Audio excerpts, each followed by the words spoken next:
just moves. Christian's like, oh, we're filming it now? Part 3, absolutely. He has drill this weekend, and I want the video out. So, that way we can start sharing our life again, because I know our kids are like, when are we going to do the video of us again? After our adoption story. They're so needy. They're needy. They're really needy. So, part 3. So, where we left off is we went to the orphanage. After the plane ride, the feral cat scenario. So, we get back to Kiev. We actually flew with the girls, and it was the best decision we've ever made. And it's so funny. The choices again were take the hot train, 8 hours, overnight train, the hotter train, 16 hours or something. which was between 12 to 16 hours, or take an airplane. And when trying to make the flight arrangements, I could not. So there was me and Megan, the 2 girls, Gaines, and then our facilitator. Yeah. So I needed 6 seats total. I could not buy 6 seats at a time because you have to buy everything for your facilitator, yes, which is all lumped in the cost anyway. Right. So my plan was just to find 6 seats. I couldn't do it, but I could find 5 seats. So I could find 4 seats because Gaines was a lap baby, and Elsie was too. No, she was over 2. She was over the age of 2. But she was tiny. Right. So I had to find 5 seats. I'm sorry, 5 seats. I go and find 4. After hours of searching for whatever the case, I found a concoction or a method that would make it work. Found them all, got them all. I had to buy 4. That was it. The camera keeps moving. I had to buy 4 tickets and then buy 1 ticket. And our facilitator basically said, if it doesn't work and you can't buy the extra one, I will just take the train. And I'm like, no, Irina, you're getting on this plane and you're flying back to Kiev with us. End of story. It worked out. We flew back. I love Irina. We would have been lost without her. Yeah. Because obviously I don't speak the language. And Google Translate only does so well. Well, half the time you don't have service for it to work. Yeah.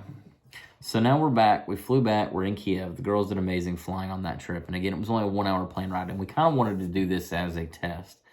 We can put up with 1 hour. That was just going to be a no-brainer. And it was 1 hour on the hottest plane you would ever be on. It was... no air conditioning. Again, no AC, oppressive heat, just miserable. Yeah. And so we flew back to Kiev. Are you following us? There's no air conditioning in this country. Okay. It was hot. And then there's no heat during the wintertime, so... unless Russia turns it on, they said. And they're probably not turning it on this winter. No. And so... we get back to Kiev. We get to our apartment. Couldn't be the girls because Lottie was freaking out, and then Elsie was really sick. We didn't know what to feed them. They said, that Elsie was running around. They were eating table foods. They both ate table foods, and so we knew this. They tell every family this, so we had even asked the formula they were on, so I can go to the store and get some of that formula. They're not on formula. And they were on nothing. And so Lottie, I started giving her baby food. I actually bought some baby food there in Ukraine and brought some from home. And she was eating it easily. Elsie did not know how to swallow. And so I had prepped on giving her breast milk. And so that's one thing that I tell people to this day is I feel like God blessed us with Gaines. That way I can help nourish Elsie. Because we were in that country, she wouldn't take the formula that we brought. There was some little formula sample things that I had they kind of little plastic sugar straws, and she wouldn't take those. I don't even know what it was. And she wouldn't take anything, and I popped over there, and that was the only thing that kept her nourished until we got to the States. And actually, for the first 2 or 3 months while we tried to work on baby food was breast milk, and she's still on breast milk here at almost 7 months in the U.S. So even in the States, the doctors and nutritionists were like, where are you getting the breast milk from? Like, my wife. Yeah. So and Lottie was actually on breast milk as well. So I was pumping for Lottie. I was pumping exclusively for Elsie because it was the only thing she could drink and eat. And then I was also nursing Gaines. So Gaines was almost right at 3 weeks. We got 3 kids in 3 weeks. And, that was tough. It was really tough. It was fun. It was fun, yeah. There was a time when we thought Gaines was not going to be able to go with us to Ukraine. And that was a huge... So, I guess I'll kind of talk a little bit about it. Megan probably doesn't want to. But again, postpartum is a very real thing. Postpartum depression is a very real thing. I think every woman who has a child goes through it to some extent. Do I think it's as bad as, wanting to do harmful things to themselves or a baby? No, I don't think so. But I think every mother can safely say, yeah, it is sad having this baby growing inside of you, being part of you for 9 months, and then it's not anymore. And somebody else can take it and hold it and love on it and show it affection, and it cries, and then maybe somebody else can soothe it. So there's a lot going on. Hormones and things like that. So Megan had given birth, and there was a very high possibility Gaines was not going. In fact, it wasn't until about a week before we left that Gaines was actually on the docket to go. It took a congressional phone call to get us an appointment in Atlanta to get him a passport because we could not get...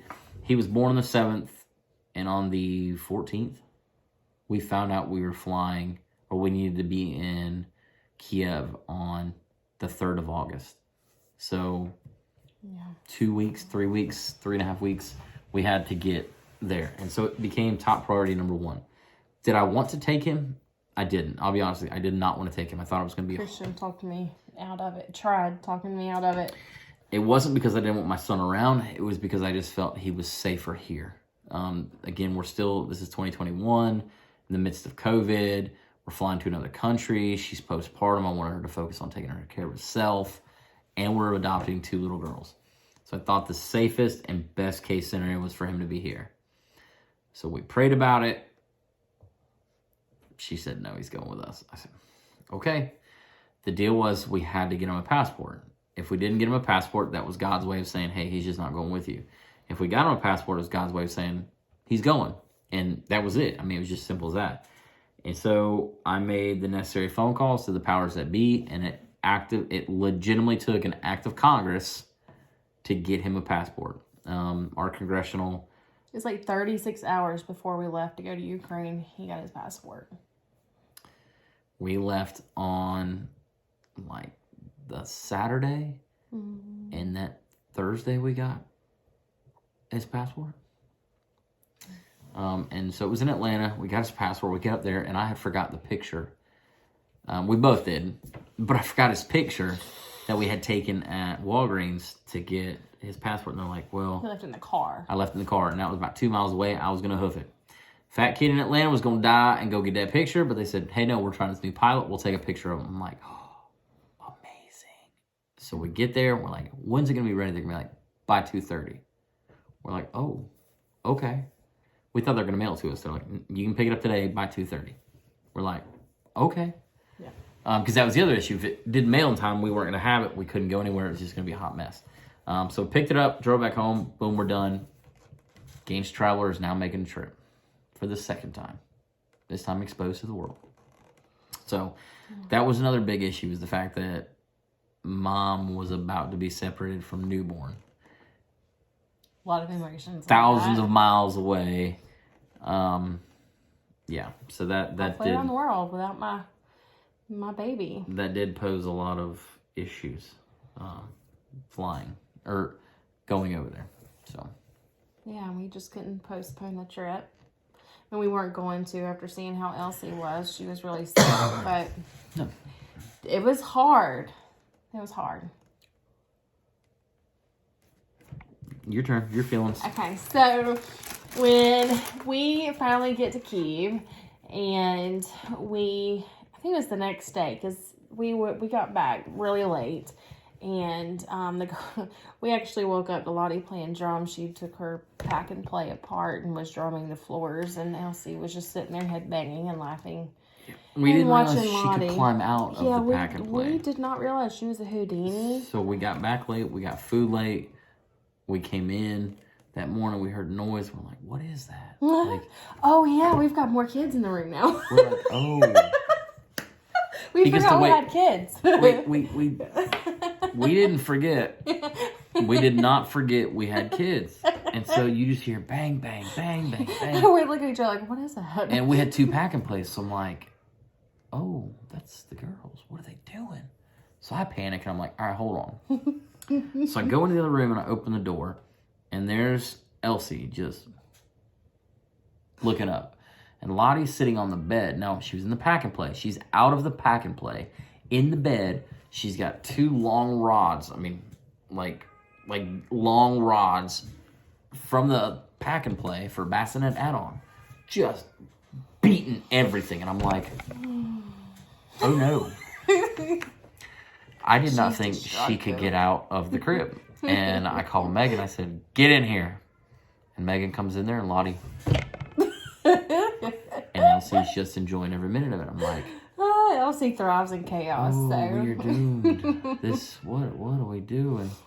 So, yep. So when we got them out of the room, Elsie was running a fever, and it was a high fever. We finally go and get the thermometer. It's like in Celsius, and I'm terrible with that. So yeah, you can go grab him.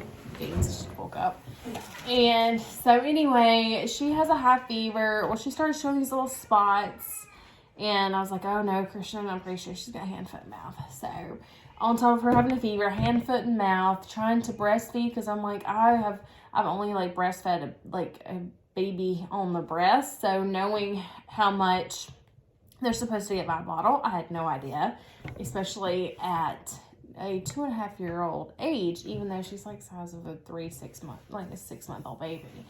And so I think just the worry between that, her being sick, hand, foot, mouth, a fever, trying to feed 3 kids there, Gaines most importantly, then Elsie, and then Lottie, because everything we got a hold of was sodas.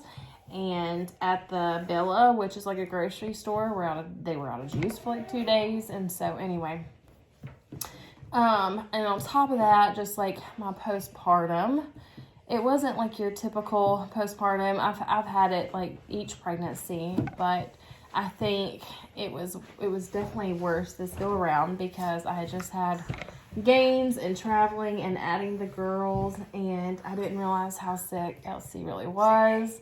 And then we had Lottie, who was like a feral cat, and she was very hard to contain. We ended up taking them to medicals. I think it was that day or the day after. And I tripped and fell like down 2 or 3 steps with one of the girls I carried downstairs. I think it was Elsie. I typically had Lottie because she is bigger and stronger and was feral. It was just easier for me to handle Megan being postpartum, but also having the baby. It was just easier for me to... Mom moved his hair. It was just easier for me to have Lottie. So Megan had tripped about 3 steps with Elsie. And you can hear Lottie just echoing through the halls of that place.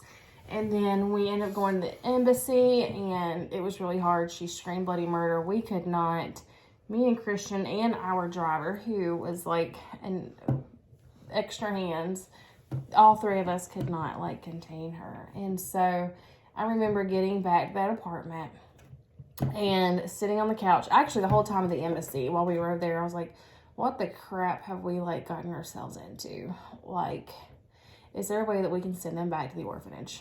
That's what kept going through my mind. And I think at one point you asked. I think I did ask Christian that. Is there a way we can just send her back? Because I don't, like, she's not your typical child. Like, you know, I'm used to our kids. And I had a really hard time with that because with 3 adults holding her and trying to maneuver her, and we couldn't contain her. Elsie was pretty easy. But I remember thinking, we had a couple people, and a family member just say how, it was selfish, having our kids have to go through that. And, it was selfish of us bringing girls in with disabilities into our family. And so I kept thinking, I think we really are selfish because we're about to rock our kids' world. And it wasn't like in a good way. It was like really negative. I felt bad. I felt bad for our kids. I even thought of ways of like, how can we just like tell Irina tomorrow while we were up there, tomorrow, how can we just get Lottie back over there? How can we not be her parents anymore? And Elsie probably too, because my emotions were just everywhere. And I remember messaging first. I didn't even tell Christian first. I had messaged my friend that was over there at the time that we met. And I was like, are these feelings normal? And she was like, yes. She was going through something similar and has gone through something similar. And I was like, okay. So I talked to her about it. And then I'd actually talked to somebody else in our agency. And I was like, listen, she's like an animal. Like, is this normal? Is my feelings normal? And she's like, you are not alone. Almost every adoptive family feels this way. And so it was like a huge reassurance because I did not want to adopt at the point. I was in tears, and finally I just broke down and started crying to Christian. I was like, I don't think I want to continue this. And at that time I was going through my own postpartum stuff that I didn't even tell Christian about post gains. And granted, 6 kids, I can usually tell when she's having some sort of emotional. Yeah, so I had my own postpartum stuff I was fighting with Gaines, and then now with the girls. So, now looking back now, you know, I'm kind of glad I went through that because, which is crazy to think, and it took me a while longer than Christian. It took me, you know, bonding with Lottie was not that easy either, and I think it's because it was my thoughts that I had kept me from bonding with her. It definitely got easier. Well, and so you have to understand also, Lottie's defense. Lottie's 4. Oh, 4.5. 4.5. She'll be 5 in 15. 14 days, 2 weeks.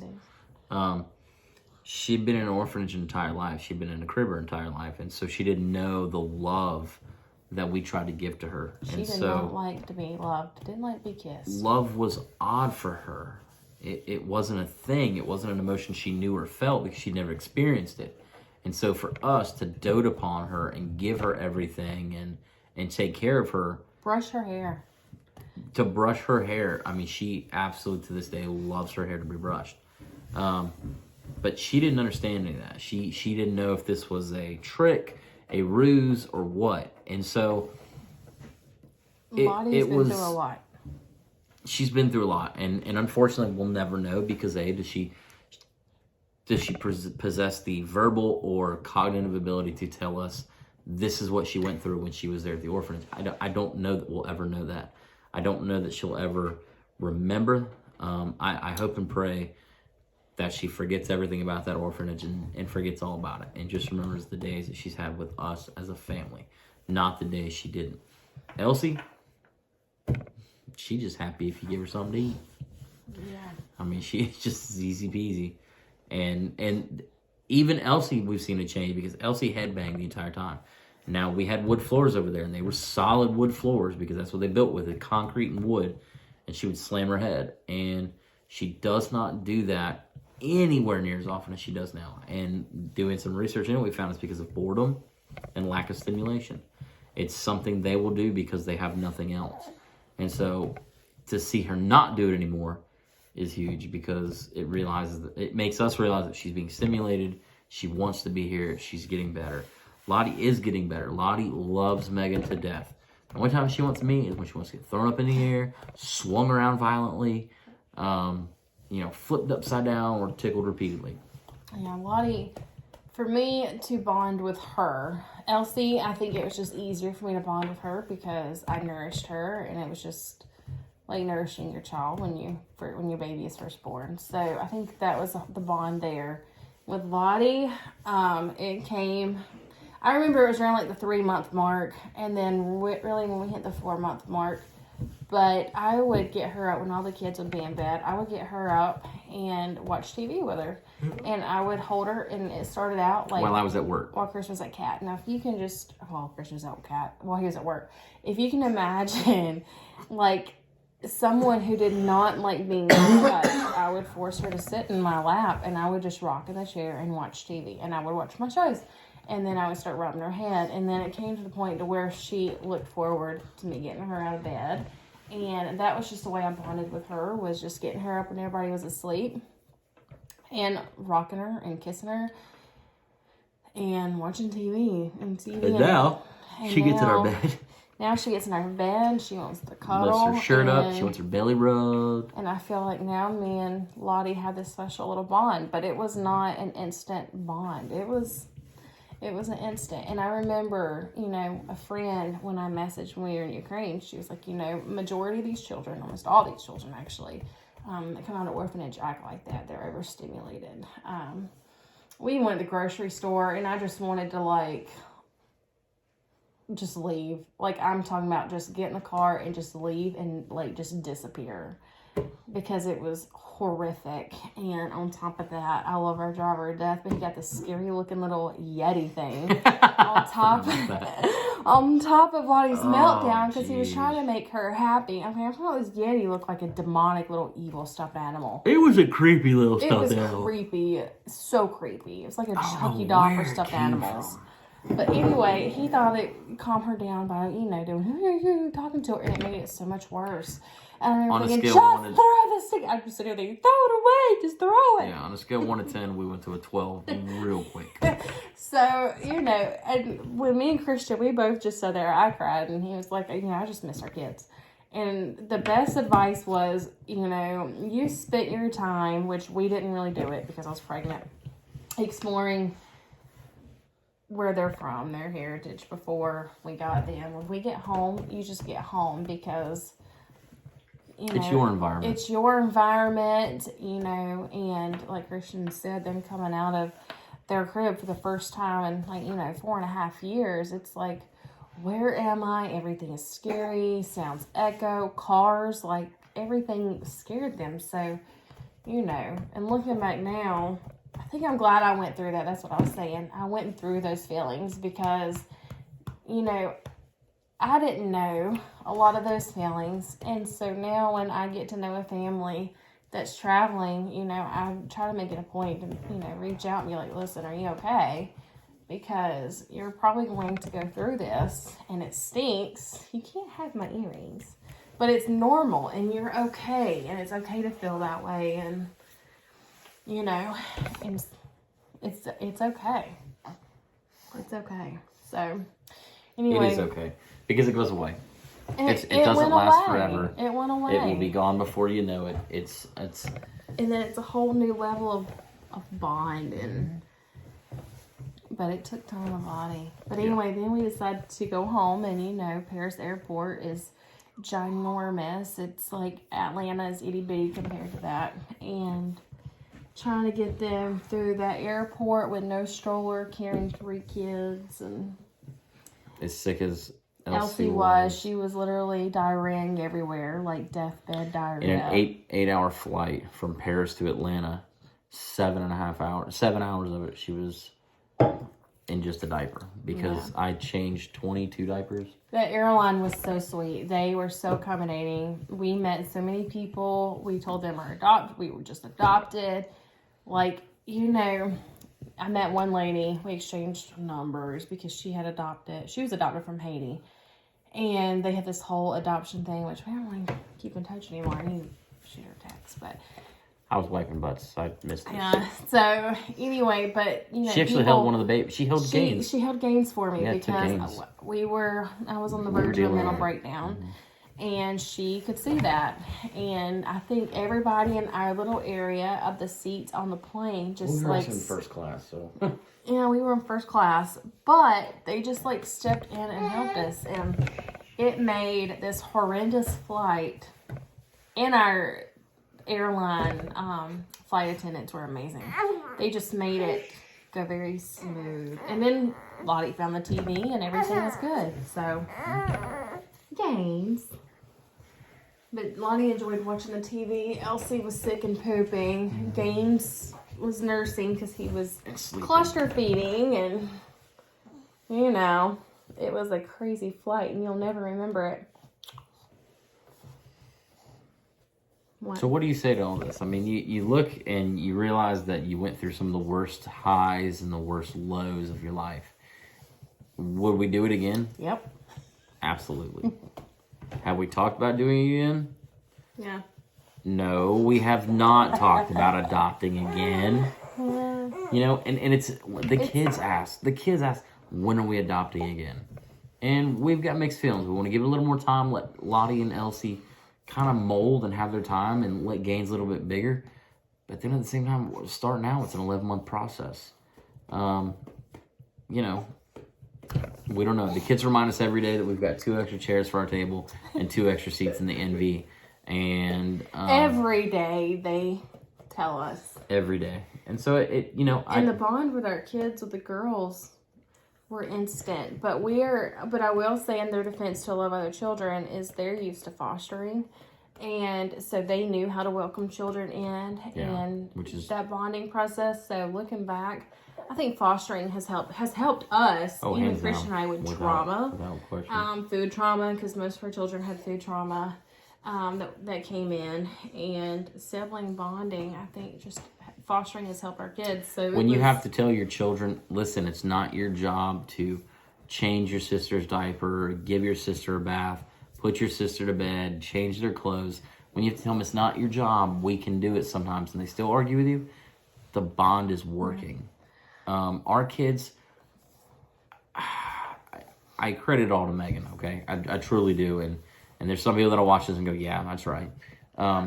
But our kids love their siblings because of Megan and the love that Megan has shown them, and of course me too. But I'm at work, you know. I'm the worker of the family, and you know, serving my community and serving the military is, you know, the second highest honor to being a husband and a father for me. And so I think our kids have got a very, very, very wholesome take on selfless service and family. You know, again, it's something we say all the time. You don't have to do this. Like, we're the parents. But we also don't want to stop them from getting a bottle, you know, just because that's the way they bond. Right. We want them as involved to be able to say at the end of the day, you know, that was my sister. Not, oh, that was my adopted sister. No, that's my sister. And they've been excellent at that. I don't think ever they've said, this is my adopted sister. They've said, this is my sister. My sister. End of story. And Charleston has got, we'll have to get her on video one day, but this child has got plans of having a store with her sisters. And she said, if me and Megan ever die, she's going to take care of them. And they're going to live together. They're going to go to college together. And I'm like, okay. I'm like, we'll make it happen. Done. Over. Too easy. Too easy. Too easy peasy. Say too easy. And they're good. So it's the way they bond. And, you know, the girls are nonverbal. And I think just by, you know, helping, you know, the acts of love like that is the way the kids bond, since there is no verbal talk between, you know, the children. I think that's the way they all bond with each other. But it's very special because Lottie just took to them so easily, and Elsie did too. But, you know, when your daughters are going to their siblings sometimes more than they go to you. Mm-hmm. Yeah. Because I'm the one that puts them to bed. They know that. Yeah. Or I'm the one that takes the food when they're done eating. So they want to go to the siblings, you know. And they can't say no, which they're learning to say no.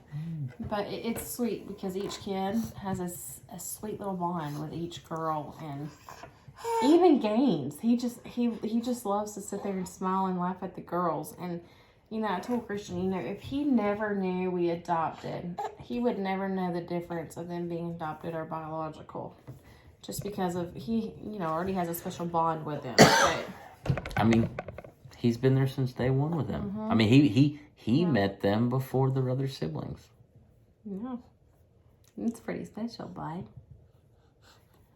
So, I guess I think that's pretty much it. We kept this under 30 minutes up until 30 seconds from now. Yeah. But it's been a long story, and it's been something we've been wanting to say. If you can adopt, go adopt. You know, Ukraine kids need you. I know there's like 90 to 100,000 children right now for adoption, and it's not your typical adoption. Children are abused. neglected, forgotten. They're very forgotten. You know, they don't eat. They're starved to death. You know, if adoption is something you're on the fence about, again, you can always talk to us. You know, it's just like Bentley says, hold this for 1 second, because we got this in the mail, I think from our grant. And, Hold he this. has it almost memorized. She told me to hold this. Try fostering. Try fostering here in the state. It's amazing. It's through Reese's Rainbow. Okay. Actually, they're magnets. So But you can foster in the state, and it tells you super easy. Boom, check that out. So It you says wanna read it? adopt. If you can't adopt, donate. If you can't donate, sponsor. If you can't sponsor, advocate. If you can't advocate, educate. If you can't educate, pray. It's that simple. You know. Praying is what got the girls here, because we did not have $48,000 or $47,000 sitting in our bank account to bring them home. No. You know, it was grants and fundraising and, you know, a lot of Donations. Christian worked almost every Every 12-hour extra shift. shifts every single day. The last, October, November, December, every single September. day. You know, it was not easy. But the sacrifice was worth it. Was well worth Mm-hmm. it. I think not just for us, but for the girls and for our family. I mean, they are our family. They were our family before we ever met them. They were our family before we brought them home. I mean, They were totally ours. yeah. We knew it. We knew it. So, you know, pray for family going through adoption. Check out Reese'sRainbow.com. That's .org. .org. I'm sorry. .org. REECE rainbow.org. It is a adoption advocation site that is dedicated to just special needs international children. Doesn't do any domestic that I know of. I think it's only international. But it's all children internationally that have special needs. So there will be all countries that they can adopt from. Again, if you think adoption is something you're interested in, you want to talk to us more about it, get with us offline, get with us on YouTube, Facebook, Instagram, Cash App. Oh wait, wrong one, right? My bad, tricked you out. Get in touch with us, okay? We'd be more than happy to help. If you can't, just foster. Try fostering in South Carolina. It's easy. It doesn't cost you anything, and you give a child a home. If it's something you just can't do and it's too much, then hey, I mean, you tried, right? There's other things that you can do to help people that are adopting, you know, donating, sponsoring, advocating. Be there. Just be ears. Even for If fostering, you know be the somebody, ears for somebody. you know, if you know somebody that's adopting, just call them up sometime. We've had lots of friends. We have a very special family at church who just walked up with one day and just handed me an envelope and said, "This is for you guys. This is just for you and Megan. Just go spend some time together." And it was a donation for us to go out to dinner. And she said, "I know the process. I know how difficult it can be. I know how taxing it can be." And she said, "We see what you guys are doing, and this is just for you guys to go out and enjoy it." And it's little things like that really meant the world to us, because every penny, every nickel, everything was going. We didn't shop. I mean, Everything we did was going into the adoption. Yeah, it was. There was a lot of going without. Like extra stuff, not like food and stuff like that, but like just shopping, vacations. Starbucks was not even heard of in this house for almost a year. Starbucks, you know, because it's $6 can go $6 towards your adoption, and if you drink coffee like I do, that adds up. Hey, watch this. Once you stop drinking Starbucks now, we can start an adoption fund. That's on video. Oh wait, backfire.